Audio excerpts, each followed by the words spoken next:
So here we go. Jackson Bite Kayak review.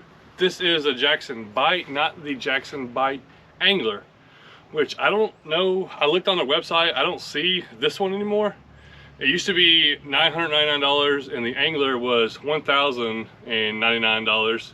So just $100 more. I picked this one up off a friend, actually lives right down the road, and I gave $500 for it. I looked on Facebook Marketplace just today and I saw one for $450, it's a little ways away. Also saw one for $800, also saw one for $1,000.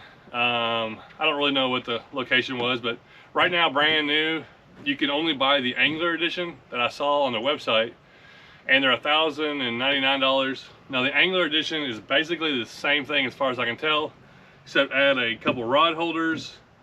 I'm really not sure what else is different. And I think they just wanted to discontinue, maybe discontinue this one and just do the Angler since it's pretty close to the same thing anyways. I'd say I've taken this kayak out, I think close to 8 times.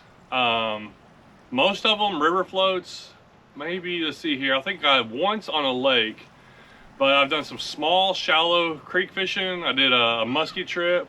I just did a winter trip on it here recently. I've paddled it up some current. I've paddled it quite a bit. I think I've used it enough time to do a good review on it. Most of the stuff I do is rivers and creeks anyways, and that's what I'm real familiar with compared to a lot of bigger kayaks on lakes and stuff is, not as much.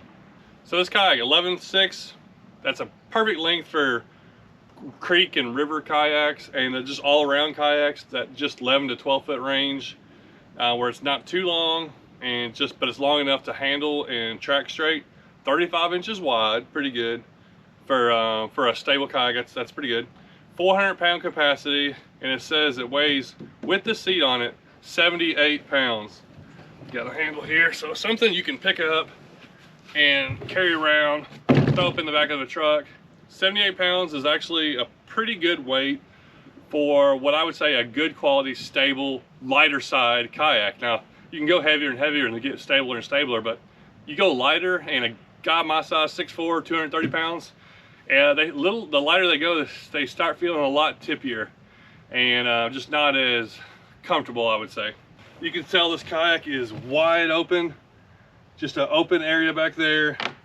A nice comfortable seat. You can slide it forward and back with these little tracks. I like how that works. The seat does lay all the way back to lay flat. I like that. It's got a nice mesh to it. It's comfortable to sit on it all day, which I've done some 6-7 hour trips. Feel comfortable all day.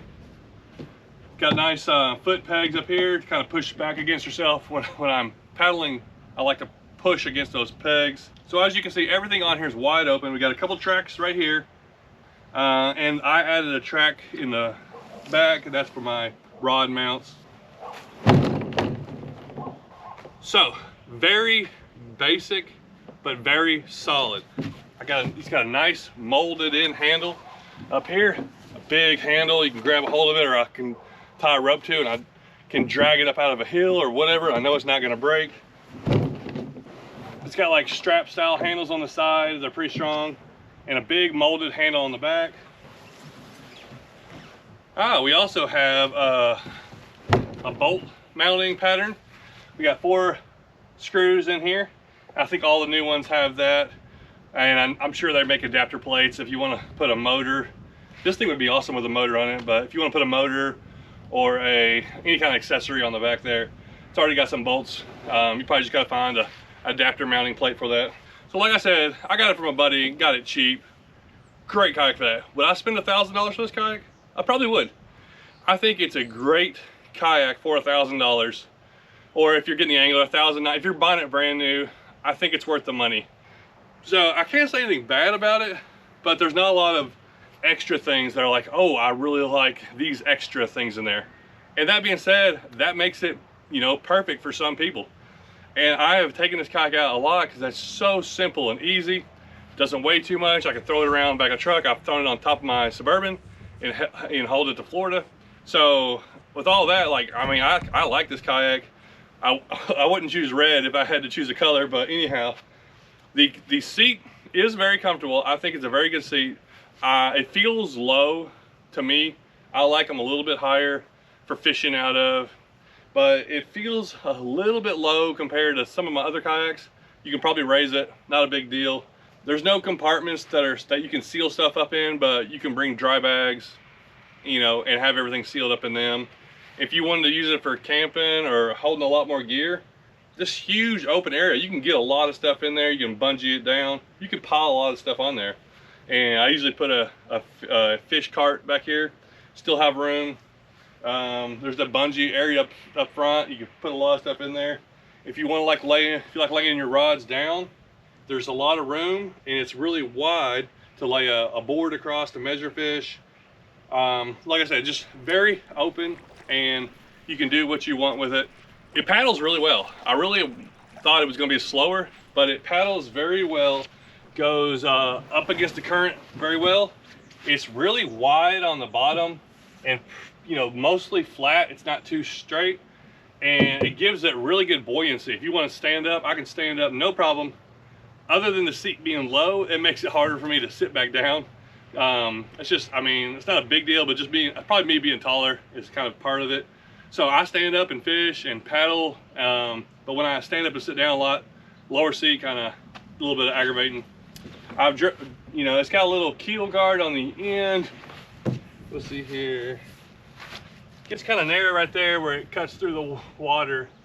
It's a little noisy when I'm in choppy water, and you can see all these holes. They're good for draining, but if you hit rapids, the water will shoot up through there. I don't know what causes that, because I have some kayaks that don't do it, and I've had other kayaks that do it. So I don't know what the design is. You can plug those off if you want to, but a lot of times I'm in water. Most of the time it's summertime, and if the water shoots up, I don't care. But if it's something that you are thinking about, I've gone through a few places where the water has shot up and hit me in the seat, or shot up in the front, and it little choppy, just noise-wise. Not a big thing, really, but just something I've noticed. This is the only Jackson kayak I've ever had, so I can't compare this one to many other ones. But I think for what you're getting, buy it new, used, whatever, you're getting a very good quality, low-end kayak. It's like a good quality kayak, but on the lower end. And that's what I tell people. You gotta spend usually around $1,000 to get that good quality kayak, a good name brand that has kayaks that are built right, and you don't have to worry about a bunch of things usually going on with it. I got a buddy, Kyle. He fishes out of one of these year-round, and he paddles everywhere. These things actually paddle really good, and if you're used to paddling a kayak, you will fly around in this and get used to it. If you want to add a motor on it, you can add a motor on it. You can add a lot of things to this, and I still feel pretty comfortable. For a bigger person, I think you're going to be pretty comfortable on this. If you're up to 300 pounds, I think this is still a solid kayak for you, where you're not feeling like you're just going to fall over.